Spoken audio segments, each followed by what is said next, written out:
নমস্কার বন্ধুরা, বিশালকে খেতে দেবো। তো বিশালকে খেতে দেওয়া মানে 10টা বাজে, 10টার সময় আমি ওকে খেতে দিই, বা 10টা বাজতে 2-1 মিনিট বাকি থাকে, 10টা নাগাদই খেতে দেওয়া হয়। তো দেখো, আমি আজকে কিছু সবজি দিয়ে একটু তরকারি করে দিলাম। ও তো রেগুলার মাছ ভাজা, মাছের তেলটাই খেতে পছন্দ করে, আর নিরামিষের দিন ডাল আলু ভাজা। তো আমি আজকে একটুখানি চিংড়ি দিয়ে তরকারি করে দিলাম সবজি দিয়ে। তো কতটা খাবে জানি না, আমি একটু বেশি করে সবজি আজকে দিয়েছি, দেখা যাক কি হয়। তাও ভয় পাচ্ছে, খাবে কি খাবে না জানি না আমি। তো এবার আমি ওর টিফিন বানাবো, টিফিনটা বানিয়ে নিয়ে ওকে টিফিন দেবো। টিফিন বানিয়ে নিয়ে এসেছি, এবার আমি দেখো সাজিয়ে নিয়েছি, কেটে নিয়েছি সুন্দর করে, তোকে টিফিনটা বানিয়ে দেবো।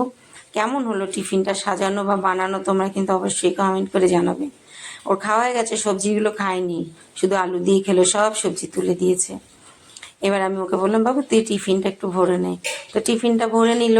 ওকে আজকে একটু মুখটা দেখালাম বন্ধুরা, জানি না কি বলবে, এসে বন্ধুরা দেখলেই বলবে আর আমার সঙ্গে খচখচ করবে।